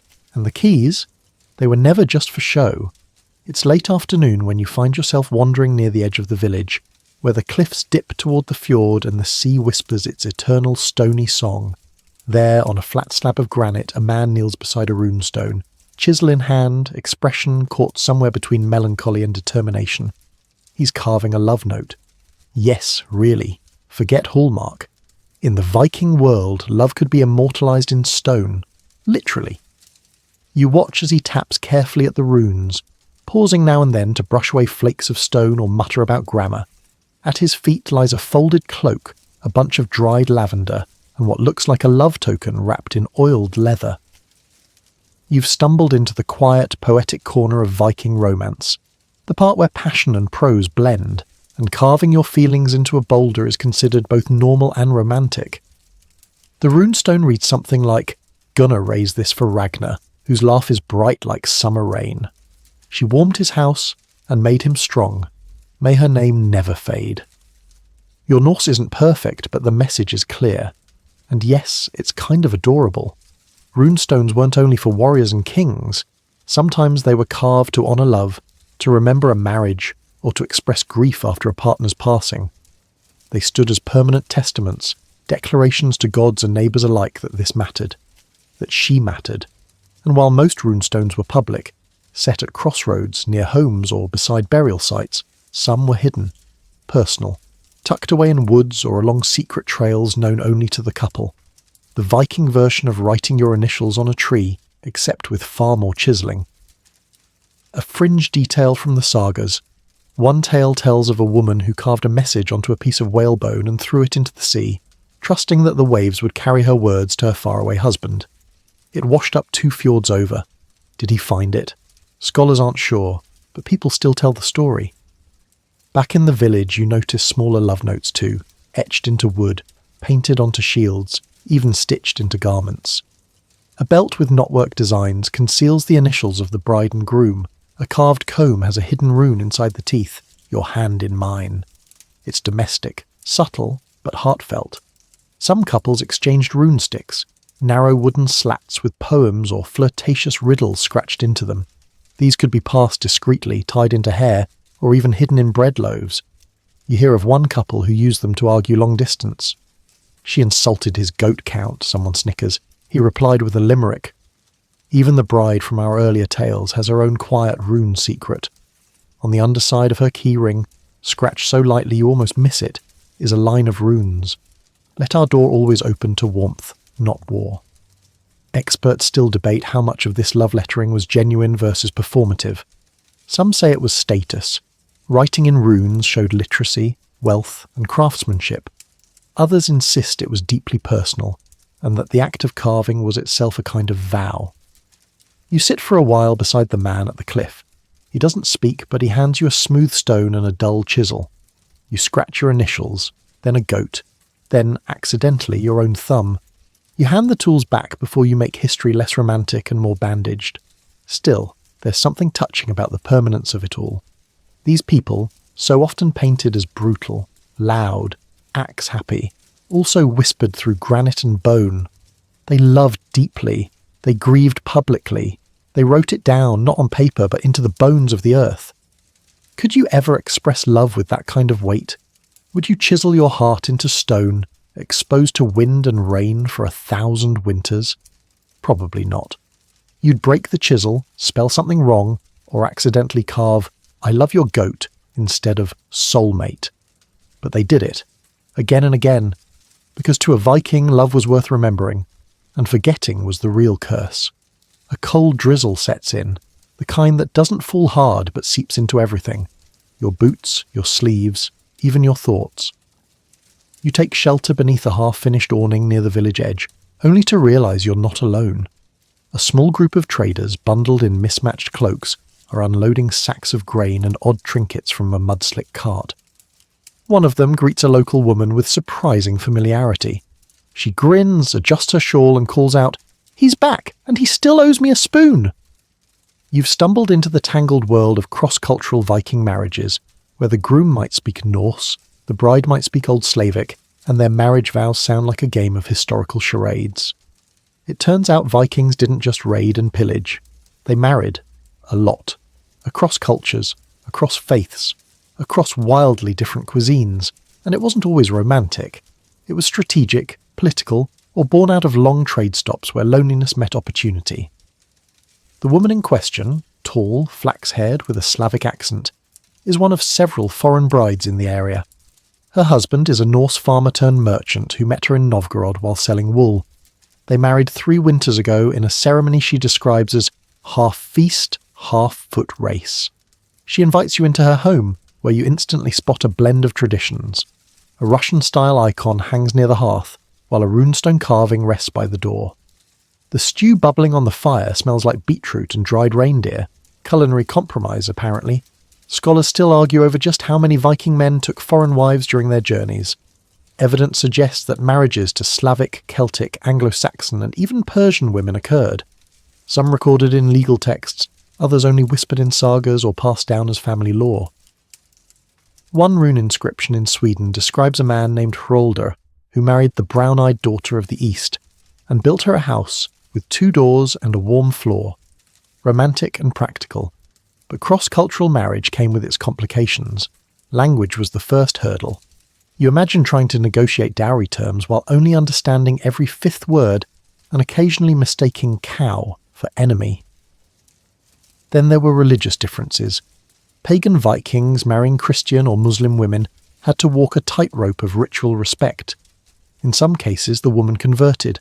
In others, the couple maintained a kind of dual faith arrangement. Thor's hammer on one side of the bedpost, a cross or prayer rug on the other. The woman you're visiting keeps a pouch of charms, one Slavic, one Norse. She explains with a half-laugh that whichever spirit is on shift gets the offering that night. Keeps everyone happy, she says. You don't ask who everyone includes. And the children? Well, they're the truest cultural fusion. Raised with stories from both sides, they grow up learning multiple languages, customs, and family feasts. They can insult you in 3 tongues, the mother boasts proudly, and bless you in 4. Still, the community doesn't always accept them easily. You hear whispers. She doesn't churn butter the right way. His kids don't wear proper tunics. Their goat has a weird accent. Yes, apparently even the animals aren't safe from suspicion. You try to imagine surviving a marriage where half your in-laws don't understand you, where your wedding feast features unfamiliar food and music, and where every family gathering requires a translator, and at least one apology. Let's face it, you'd mispronounce someone's name, accidentally serve pork at a fasting ritual, and get banished before the stew cooled. But for Vikings, especially those who lived in port towns or travelled the trade routes of the Dnieper, cross-cultural marriage wasn't exotic. It was normal. The world was bigger than their fjords, and love, or necessity, found ways to bridge the gaps. As you leave the house, full of beetroot stew and confused blessings, you catch one final image, a carved spoon hanging above the door. It's engraved in both Norse runes and Cyrillic script. On it 2 words, together enough. And you think maybe, just maybe, they were. It's midday, and for once the wind has stilled. The smoke from the longhouse hearth rises straight into the grey sky, giving the village a rare moment of peace. But beneath that quiet, something simmers. Not in the cooking pots, but in the very architecture of one particular home. You're about to meet the Viking steppe family, and things are complicated. Inside the longhouse, the smell of turnips mingles with tension. The groom from earlier tales, yes, him again, has taken a second wife. Or rather, he's brought his previous wife's sister back from a trip east and declared her his shield mate in hearth and bed. The bride, you remember her, now shares her keyring, her pantry, and her goats with another woman. It's not going well. Though polygamy wasn't the norm in Viking society, it wasn't strictly forbidden either. Particularly wealthy men, jarls, traders, landowners, might keep more than one wife or concubine, especially in regions with influences from other cultures. But blending families, that was the real challenge. In this household, 2 women now oversee the same domestic space, each with their own set of tools, habits, and expectations. The original wife prefers salted herring stored near the door. The new one insists it be kept in the cool pit by the back wall. The argument escalates to the point where a third party, an elderly grandmother with no teeth and infinite authority, has to intervene. You stand awkwardly by the hearth as they debate the optimal storage location for dried cod. Someone slams a ladle. A goat bleats. You consider pretending to faint. Quirky detail. In some regions, Norse legal codes required the husband to provide equal treatment to both wives if he chose polygamy. Same bed size, same clothing allotment, same quality of meat at dinner.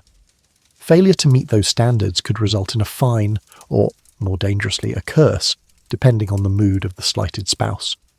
There's a saga, half tragic, half hilarious, about a farmer who gave one wife finer wool than the other. The slighted wife wove a banner that said, in runes, he will sleep in the goat shed, and he did, for 8 winters.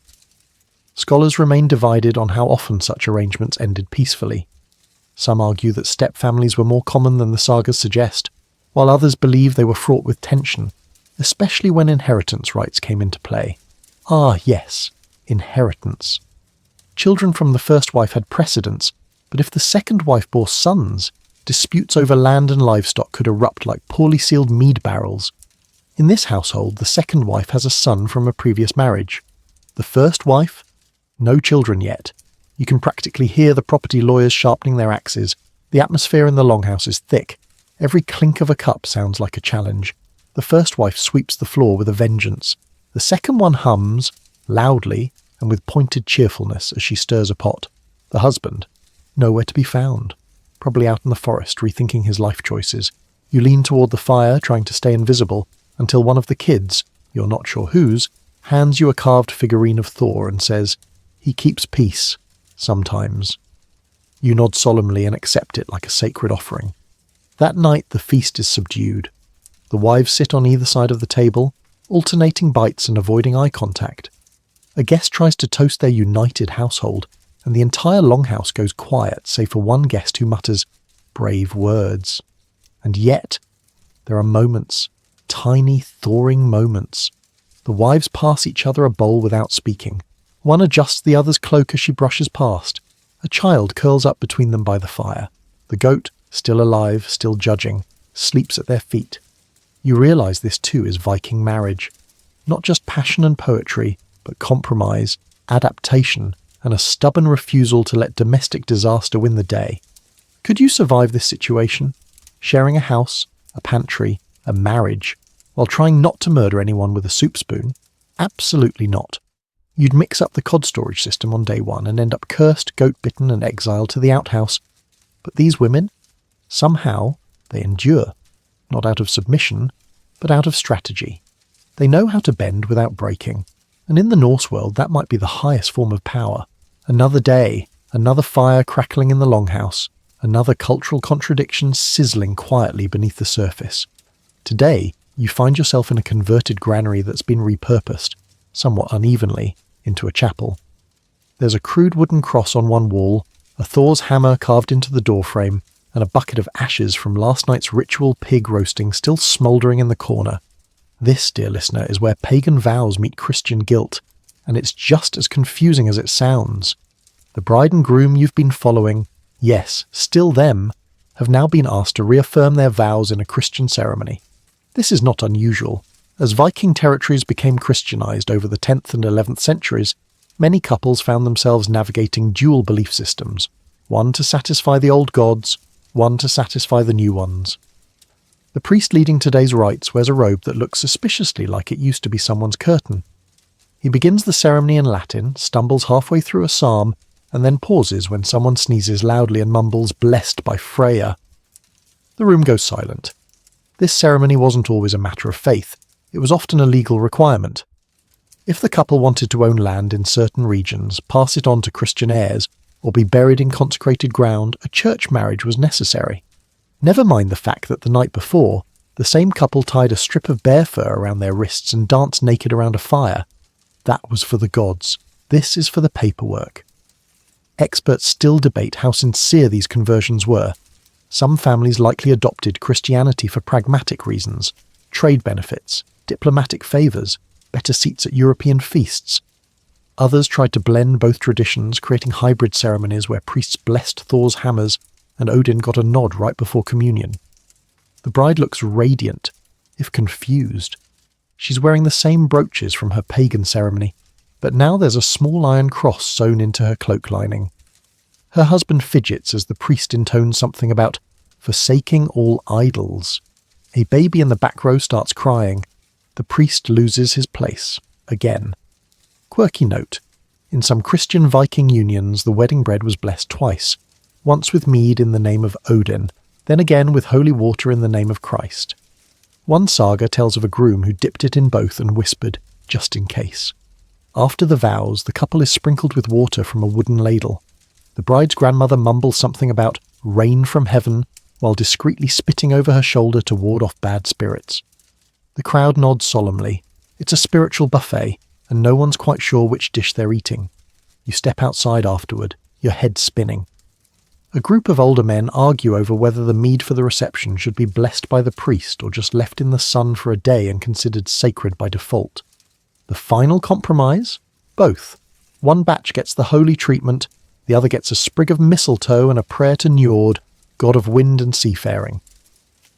And what about the children born of such unions? Well, that depends on the region. In some places, the firstborn was baptized in a stream and given a rune charm, just in case. In others, parents had to choose between church records and oral sagas. There's one famous Icelandic bishop who kept both, a Bible and a family saga scroll, in the same box side by side. You marvel at the absurdity of it all. But also the genius. The Vikings weren't confused. They were adaptable, flexible, masters of the cosmic loophole. Could you survive a marriage where every ceremony came with divine double checks, where your in-laws debated theology at dinner, and where your wedding ring might be blessed by both a priest and a one-eyed shaman? Absolutely not.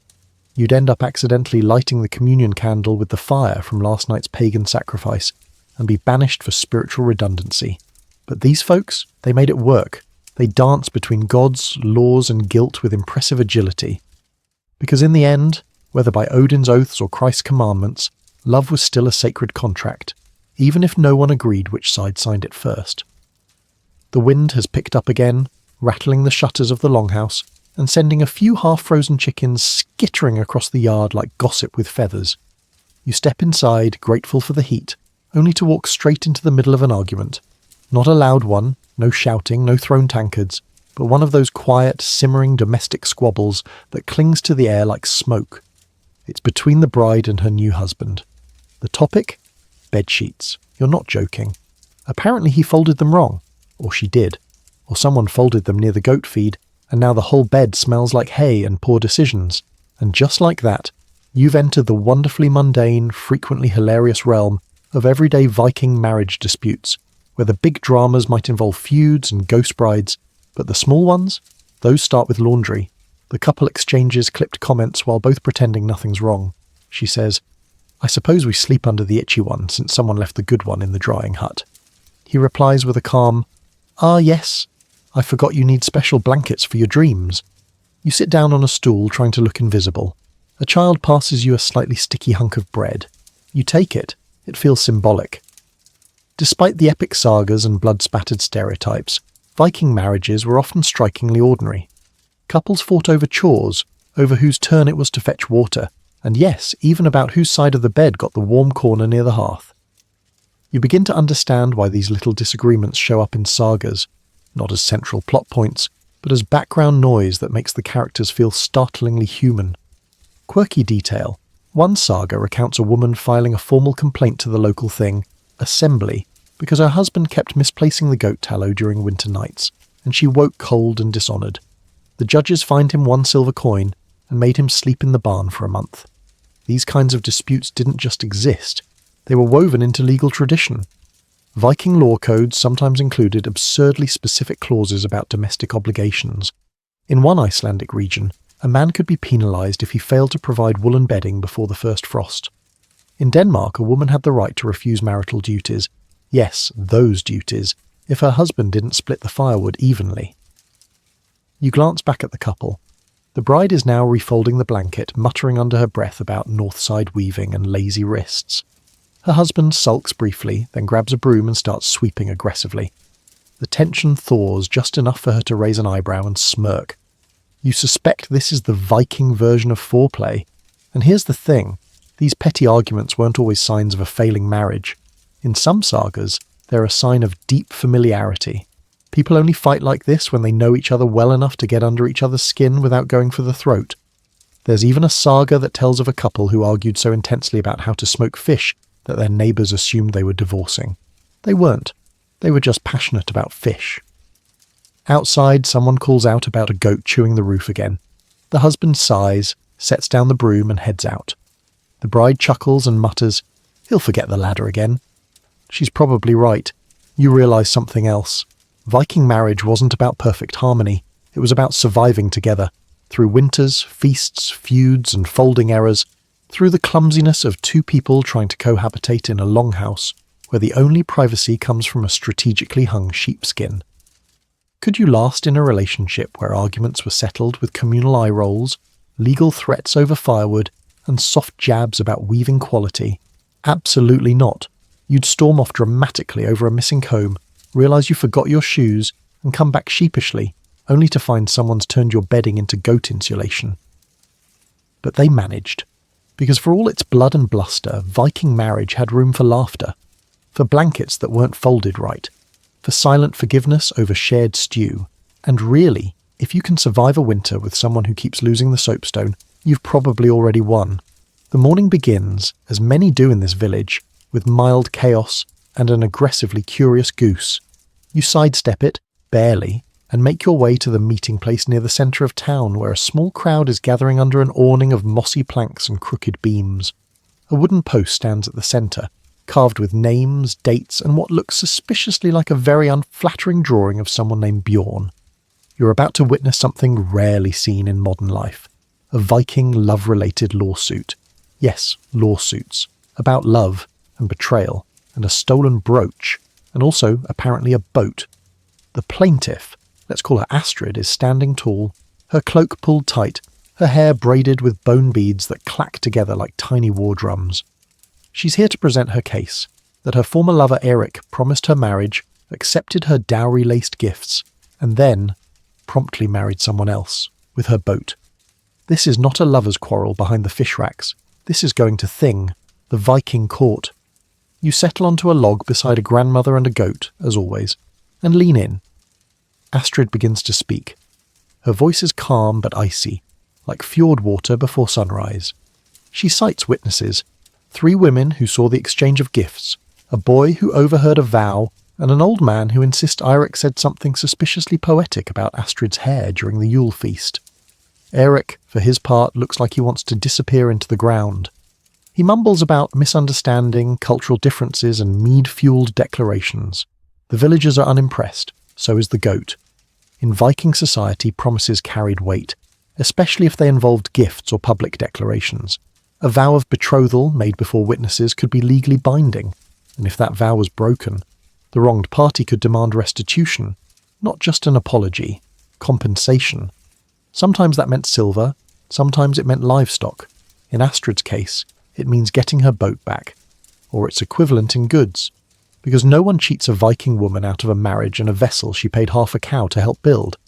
Scholars remain divided on the extent to which love disputes made it to formal court, but Icelandic sagas and legal codes suggest that the emotional and financial elements of love were taken very seriously.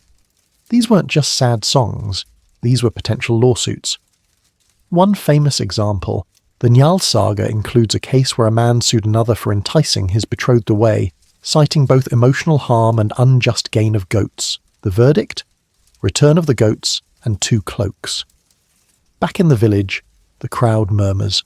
One man offers Astrid a replacement boat. His cousin's technically if she drops the case. She declines. She wants justice, or at least the satisfaction of watching Eric squirm for a bit longer. The local law speaker arrives, an older man with a voice like gravel and the ability to quote sagas from memory.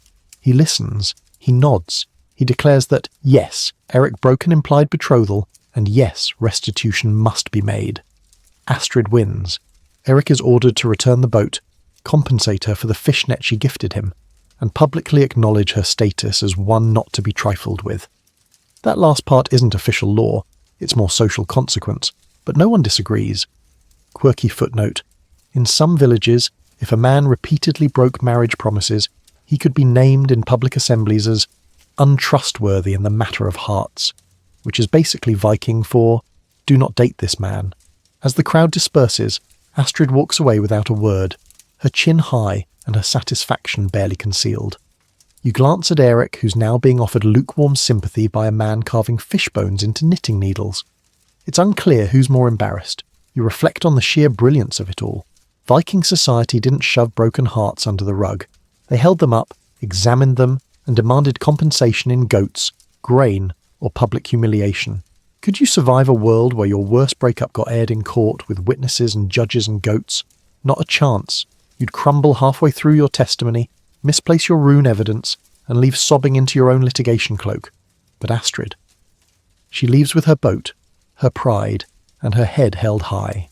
And you realise, in the Viking world, love wasn't just a feeling, it was a contract, with terms, witnesses, and consequences if broken.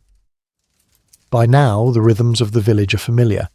The clatter of hooves on frozen ground, the creak of water buckets hauled from the well, the quiet mutterings of old men arguing about nothing in particular. But today, the usual routines move more slowly, more carefully. There's been a death. The village elder passed in the night. Old age, they say, and perhaps a little too much salted lamb. And so, the community gathers, not only to mourn, but to adjust. Because with death comes inheritance, and with inheritance comes unexpected shifts in status, especially for the woman he left behind. You watch as she steps outside her longhouse, widow's cloak wrapped tight, hair uncovered, jaw set like granite. This isn't a woman devastated by loss. This is a woman stepping into a new role, and one that Viking culture allowed with surprising dignity, the widow as power broker. Unlike in many other medieval societies, Viking widows were not expected to vanish quietly into mourning. They didn't have to remarry, retreat to a nunnery, not that they had many, or live off the pity of male relatives. No, they could inherit, rule, thrive. The widow in question, let's call her Halla, is already instructing two servants to redistribute grain from the winter store. She pauses to give a curt nod to a passing fisherman, who's suddenly much more respectful than he was last week. Her authority is visible, practical, and, most interestingly, legitimate. Under Norse law, a widow could inherit her husband's property, take over his household, and even reassign labour and land use. She could file lawsuits, make trade deals, and hold the family keys both literally and metaphorically. If she had adult sons, she might hand over some duties, but not without oversight. And if her sons were still boys, she ruled absolutely. Quirky aside, in some cases widows were even called upon to serve as legal witnesses or advisors in community disputes. There's a saga reference to a widow named Sigrid who settled a 3-village border conflict simply by recalling the smell of a particular pine grove near her late husband's field. She was never wrong. As Halla walks through the village, you notice something else, a change in how people speak to her. Not condescending, not overly gentle, but careful. There's a weight to her words now.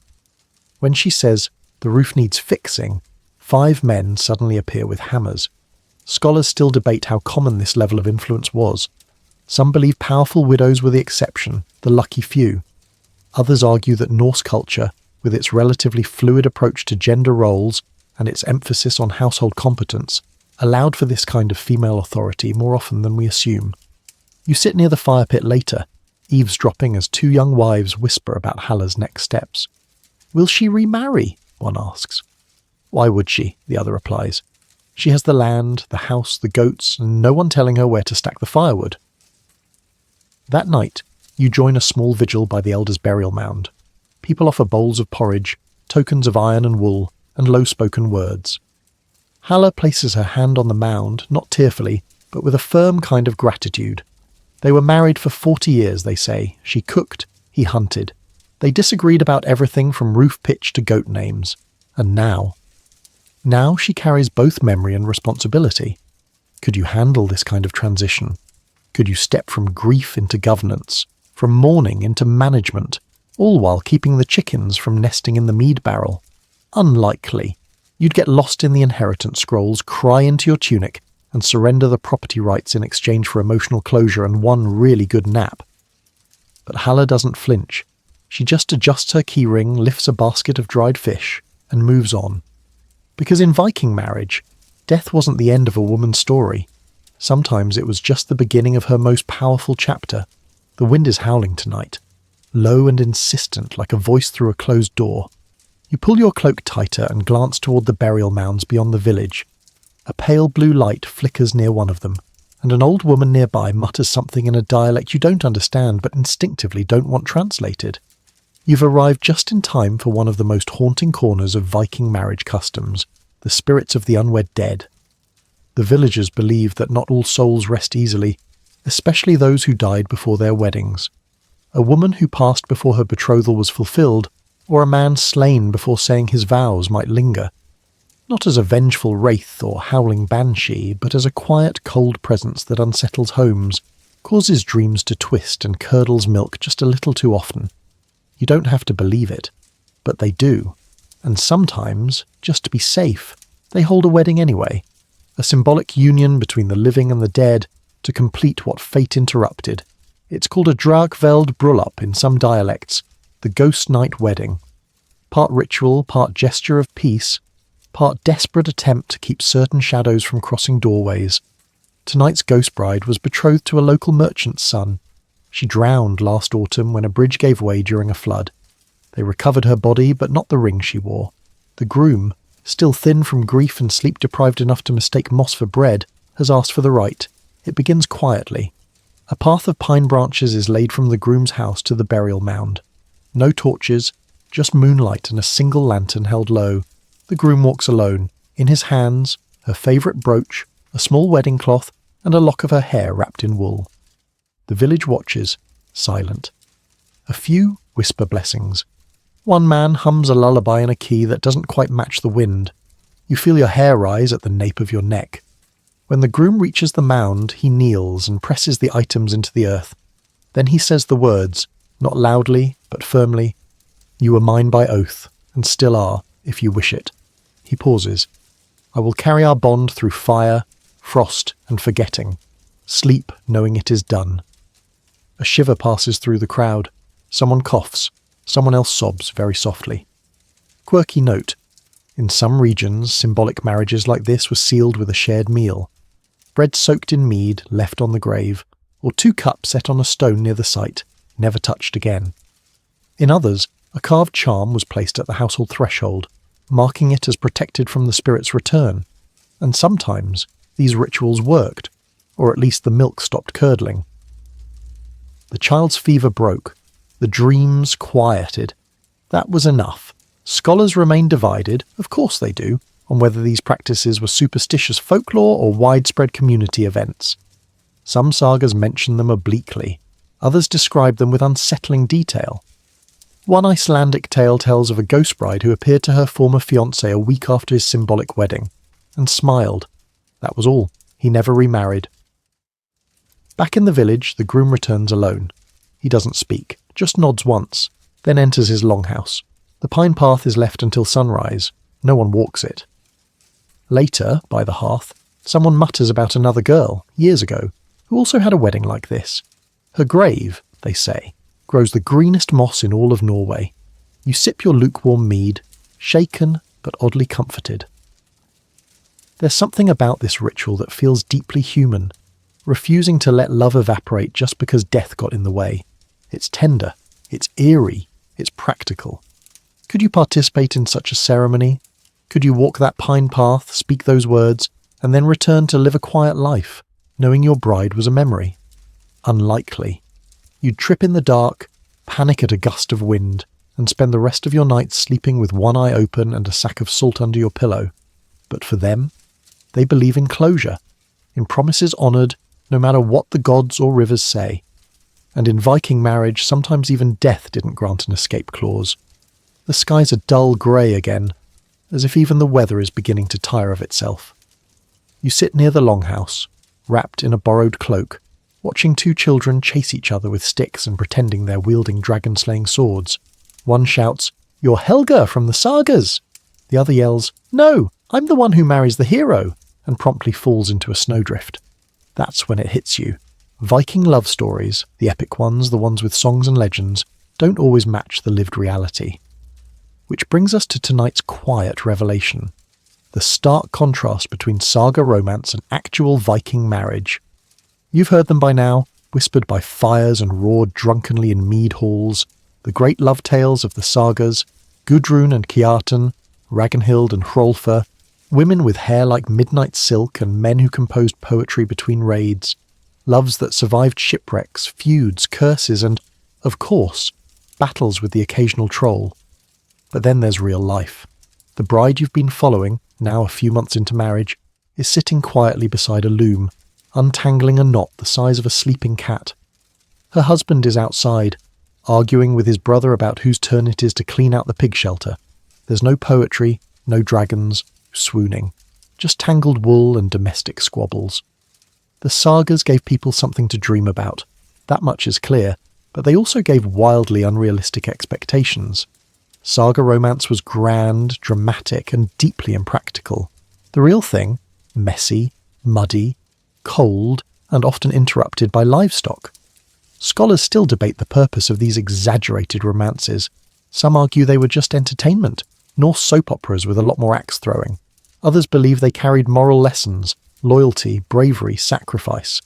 But very few of them were honest portraits of day-to-day partnership. In one saga, a man swims across a freezing fjord with a love poem tucked into his belt.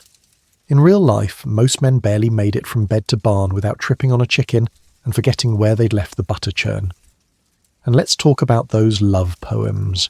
Rune sticks filled with longing, verses etched into shields, declarations shouted during duels.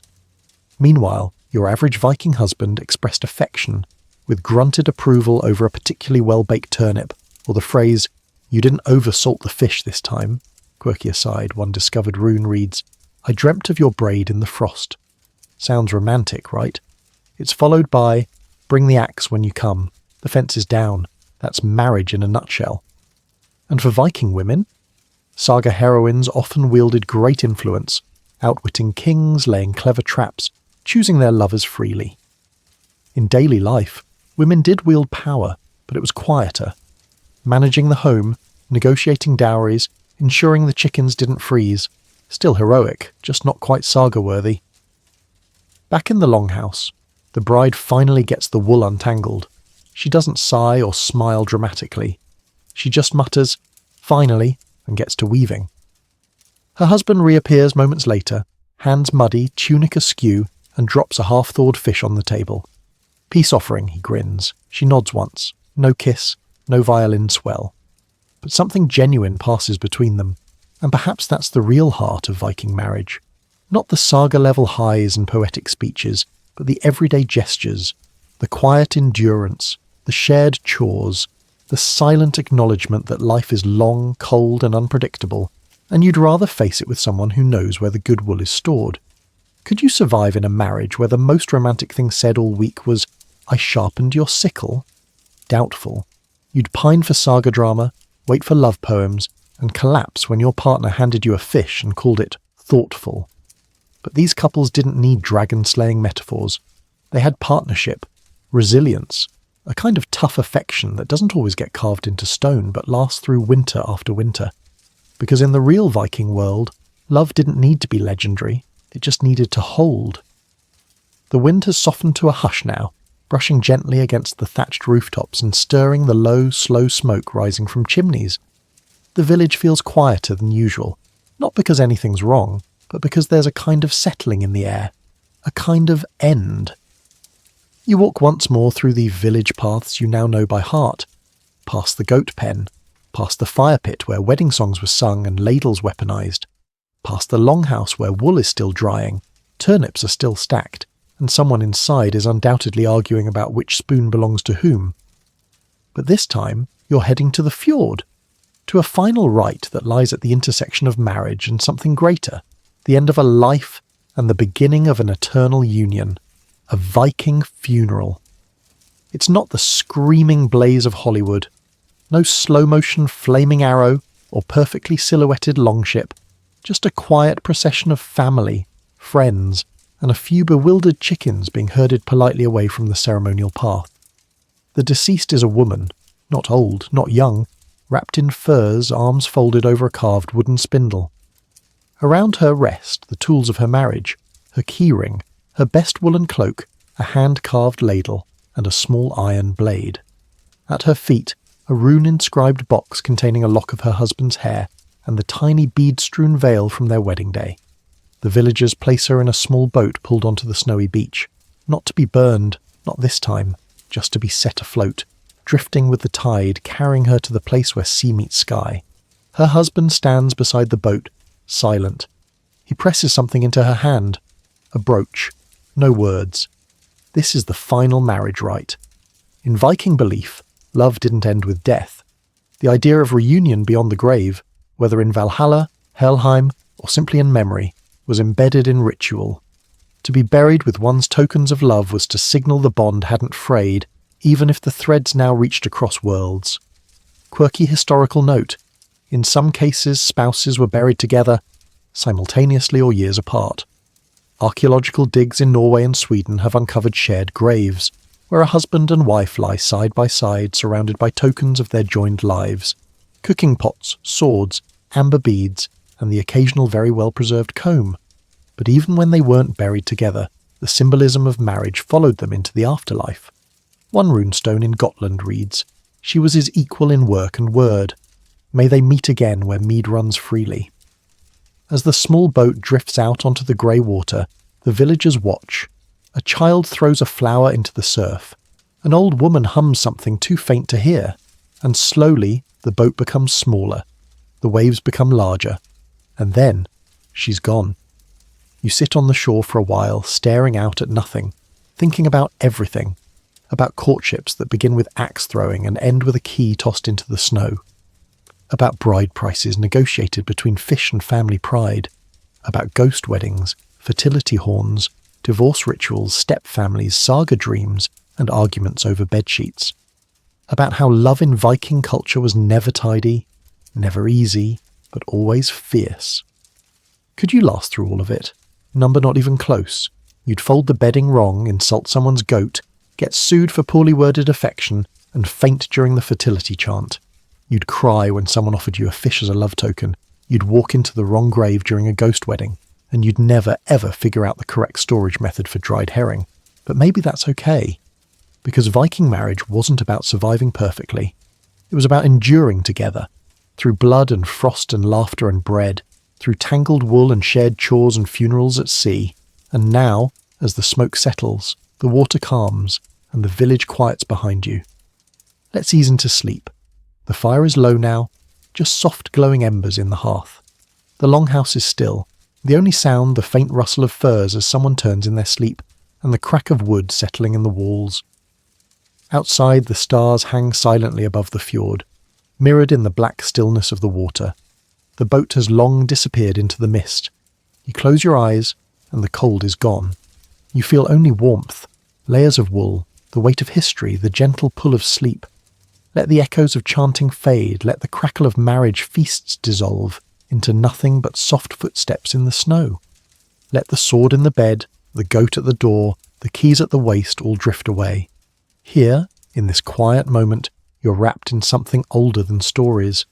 You've walked among the Norse, watched them live and love and lose. Now, it's time to rest. Breathe in, breathe out. No need to fold the bedding right. No need to fetch the firewood or stir the stew. Just rest. You made it through the village, through the marriages, through the feasts and the fights and the frozen turnips, and now it's quiet. So hush. Let the sea cradle you like it cradled the boat. Let the wind speak its last lullaby. And sleep. End of script. Sweet dreams.